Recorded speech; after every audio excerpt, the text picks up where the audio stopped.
I'm saying maybe I'm not you papa and I'm your my shinanasi. You who am sanana. You to me who then shouldn't know. Pacho will be over so or from a cotton and TV and Pacho Quando.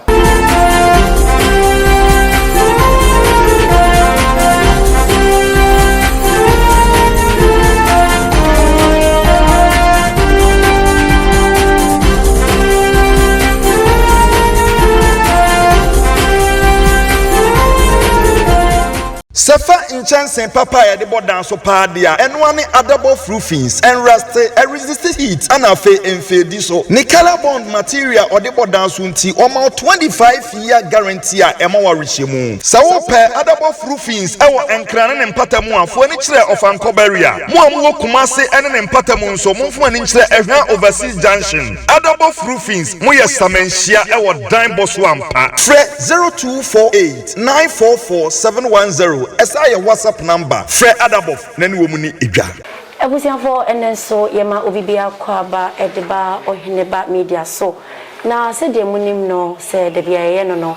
enche ye bia na ye bo piniye ewo ye nua bema na no asem eto no efa papa phobia omkoche ne bro no ana omosusu se okwakoye enkrabo ne sembia enam so ema obi ede kin ehye ne toa ko deep acha se sa brante ya semi ye di echiache na sanwe yewo asante achem agogo hospital ehonom ena yewo na yaba hai de ne ene ye ba be hwe de ekoso sanse nipa dodo na etete nsem bebre ewa abonten a omo ka se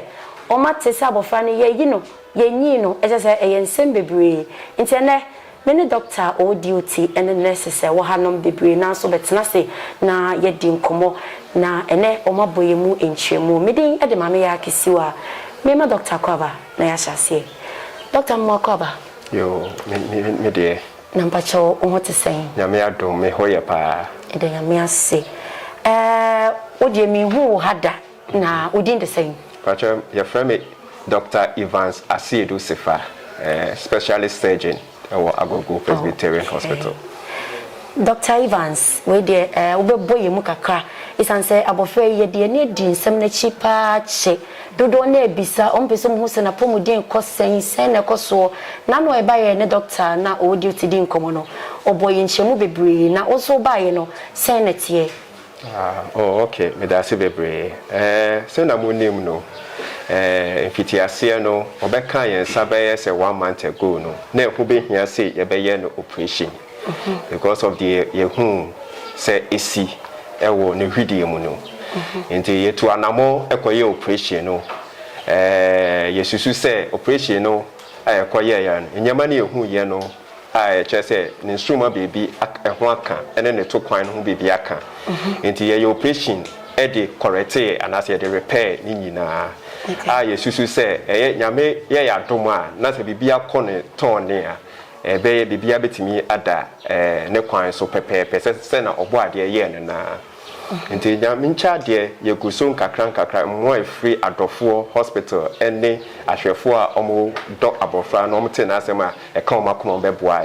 ye ma ye nya ndrupa e de hwe no nti nyame ncha de be ye se 1 week ni ye hu se wa recover bibia aye kama ene kru no ewu fine aka bibi kakre bi ewo ho say eno kra no ye feel say enye bibi huhu bia less than 1 centimeter wound bia ye feel say betimi ewu fi kra nti se ade ye die wo ya femu de yenim say ye fana abofa ni bi hia ewo ye nsem no surgery na koso fine ne ho atono bibia ye kama complications na ye face bit me si no nyame ncha de ansisa ntino na so na mabu hunu no bibia ye kama ye feel say abofa no ho ya obetimi kra kofi. Okay, Dr. Evans, my own share bibi kakra ha o share said the amount for bibi na kan social media bi mo ese o mote se ye say ye besa ye another one enka ye yina kofi enso ye besa ye another one nti ana ma abofa ne da so hanom no kwesa na wundi no be chei mu kakra sanse ye de ye ni ehon nimdie bia na ye hu ha wati ankasa. Oh okay, me da say senator no yes nye any other major operation bia yenye any other major operation bia na enye no crese ye pese ye no operation bia biom de tene say e kro na ye pa ye na de ko na ne yem ne abdominal cavity na tin ye kwa ne yem ho no ko ye operation kese no e kro no wu ni na eja kituwe bi e wo ho ye face ye one of those minor outcomes of a bad friend is wound friend infection but you nim say ebewu enu cry you fine cry you can say you pese you palm sisi e betuma palm wa kofi but also o hwe so say sa o dress wo fie cry na ebewu enya ade a ye beja ensuso so boni bia wa abofra ne so ntino enya se e be ye no operation bia biom na de tene say abofra no de agene ba ha say no enye just a mere incident. People have been hurt. Nti nyema bia koso nkofo trimu no ebi mu ntine omo papa ma me na raise concern so mpesa abofra no be ko fie ho biom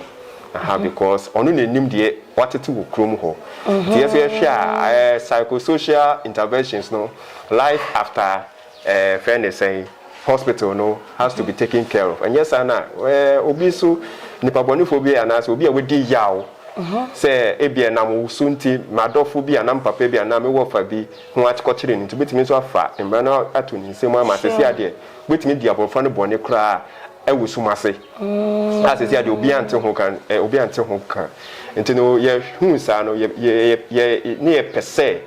ye ne mama ne tenase ne involve social welfare and even the police. So how best can we take care of their child after friends hospital care no nti enu na yegu so a ye pese ye nya friend say engineer so papa bi be free awofo ne friends adofo ne social welfare na yetimi akase ye nimsa abofo ne free ha or ko say or ko fie ha protection see na wo ho e de ma no enu nti na abofra ne wa ha enye say abofra no bibi bi in terms of medical care and therapy be say yamano but ultimately say the care continues at home. Sure. And na abofra ne wa ha. Okay, Dr. Evans, yensan she be being free as say said na wo kan o ma yi na ye hu ye no case we nye case bi ha say obi na pre bi keke na ye de naba nipa bebre na ewom say wo sha asemi so akakoye court ensem na e wo sa abofra no so timi ba na sa dansie bi anase se obeka na numa asem eni ade na yenhwe say ya oda so ha no no se eba se wo se yetimi ji na wo betimi ayi no anase de we a wo chire mu na na say na maka aka akosie se na me chire on abofra ne de na pomude ne ye a wo betimi akọ bibia okay enne se ka se opeso kofie kura wo betimi akofie okay fiti last week mu honum kana ye catch ne se wo betimi akofie but de ye pese nya friend is say assurance be free friend is the state in the form of friend social welfare and the police say abofra no ye na kwa what is the protection a wo ho edemano then you say no dey in the hands of the state. Sure. Taking care of their child from the after being discharged from the hospital. And you know the state no be can be and na you do be adwuma. It is a court to cry here na say on your no pay and ebeko. They sure say to be subpoenaed into police ni never be found not the nako not at the number. The same thing say oh fear and you say ye pese social welfare boy na ye hu because the mother is raising some concern. Say on your comfortable sending the child home. So you're comfortable sending the child home. You're so seeing to me prepare who say you know you pay young panting uncle. We say near Bahon, ABBI, say your day a friend say Mra any or dog a cajon. Into no editor now, ma abofano what has no. And yes, say abofani to me coffee, bit me a coffee, or bit me the normal activity. To say no abophobia of his age, bit me okay. Nothing has been lost. There's no like residual impairment. Be wo ho. Nti na abofra no ho ye. obetimi akọ fi nti se court hia na court betimi asoma ma ya be fa no na mo wako. All right, medasi na say yen hwe bills ne so order hey na kwa na ekoso say na hospital ma check akwakodu ye pese ye mo san say e bia na adofo bi so hwe na some person mo ya bo fe yi moa ana say wonne ne ma me moa na omutimi che mo bills no so say na kosie we da medasi but question we the bed dia ma me kakra so we say doctors ne die ye die ne say ye be hwe but sometimes you balance nyama with sika famu no but ono no de no nyame ncha de adofo bebre ba e de oma no beto so say on be fa bill no e be kura ni municipal assembly e me go through the general manager of this hospital e ma on my yet say everything should be on credit so that friend is saying we be a baby no near their teeth free nti nya say ye ma abofra no ye chop prescription amano so onko kopembra ansana ye children amano so onko pe ye do nimbra ansana ye di amano so hospital no if absorb sa initial cost no say municipal assembly na no betumi so beteki care kofobi so adofobi so akire friend is saying odo say ombebe ye ombebe che no odo ba no bill ni san man enu ntinu ma hospital ni nyanjira so bi say ye nye bibia mfama no ye wi omo beba ababe boa ana o masettle be no ntino you see am no ka say the mint me nya the quantum value of the bill but idea muma ye betimi a check echi ediama and Dr. Evans meda say na de obeka de twa to na afi yetimi de asorage media no so okay yeah me can say yamano esum yebo omna ye future leaders into na awofo no ema omuma omenim ko omumba ne so na omonhwe se omumba no mu school ko ene omo se ombenya beye empenim papa no enhwe omo oman ne so nya omo afemu de emfa mboa enkwala ni nya na ye so awofo no ene ye empenifo no ye so no ye nya abotre se boni mienu emma asemu nya papada ntino bibi ni a yenya abotre aya na mpempi ni ye face mra ni nya adwuma nti ya na pese ye de hye yensem ba mra ni so nsemu a onu obedi no nyonyonyo nti de bia no yenkan hu ni se mra wo oman nim a mra eye adwuma ntino ye me de meka akwakosi eno no medamase so samoso me so medase so ni me de nkomo ebusian for me de we so kan atwemo na ya boni nyina tofa edi amamo ene ye ne police commander edi nkomo na ono nso edi nsem nyina adom ye atwere ye mu se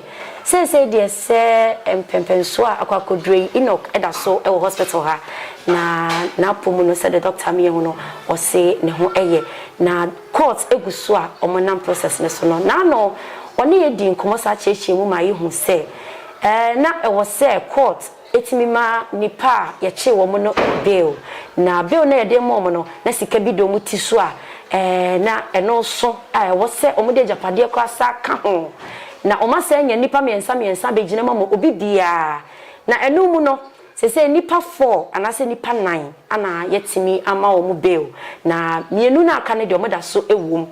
na se kopem se o mo benya ino kama na ka nenu mu nsem na ono so de ne dia aba no court guso a omonam so a omudi asem no enti so far de ene ye de emam no na ye guso de ni edi a kire ohene ba media medical aka kire mo ye de asem we kopem se ebesi na justice abemu no ewum se ye bedi a kire sa kopem se sansem no ebetimi akona wiye na ebusianfo ye ne doctor edi nkomo ewiye de ye behwe se ye betimi Enoch akasaka kire di sanse se the doctor chere ne ho ye na pomu eye nti ye ne be kasa kakra na ahwefo nso anam pese mu ho se ne ho ye otimi na nte de e bibisa se otimi tena se otimi da chese eye bebre nti ye be hwe kakra bi na ye ne no edi nkoma na mo ho se Enoch etimi ekasa eno ti koso ane hwe djumedi enche ye ne be kasa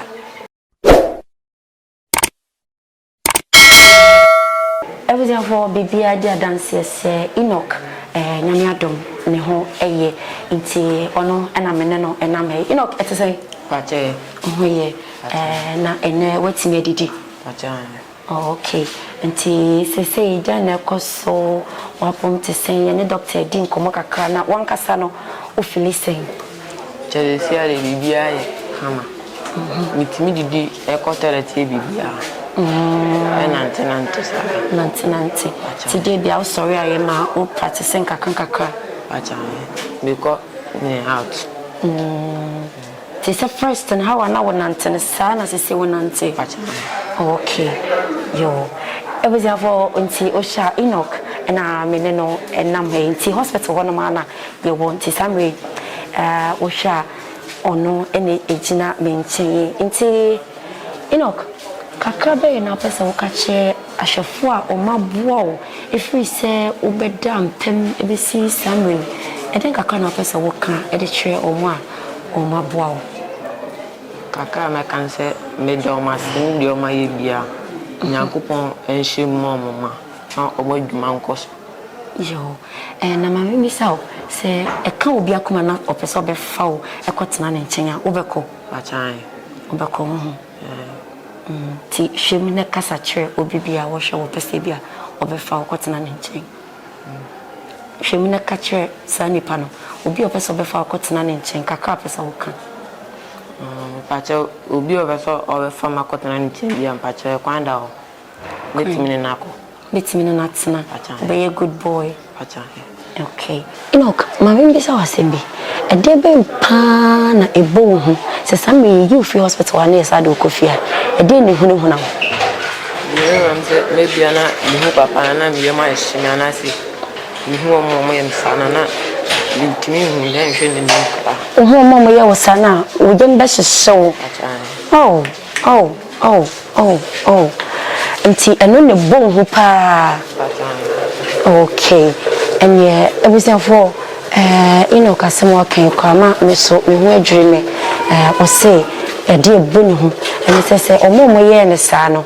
se wo kofi sese no ko hu omo a ne yemba hyehye no tene te se doctor asema wo ka no the reason why Enoch is still here and as that's hospital no sa na etie isan say e was say omo san so hwe se bibia be okay na wetimi akọ ana tie busia ye beda mase se majibre na mahwe na munim se de bia meka agogo hospital hanama medri in fact asante achima agogo hospital number 1 seriously the entire maboso oba hanama the way doctors nurses any omo wa ha mo ye adwuma obi bia mo bua any how mo care for patients no sonko wo hwe Enoch asemesi ya baha enye me na meka o ma me mpo adi adanse na kyese ya de a omo bo adwuma pa abofo tap saint sanso na Kesek Homes ena Adabof Roofing Jackson Herba omunyina ena esoya sene majumedi yitimi edebremo meda se wajibre na wahwe me medin edema me ya kisiwa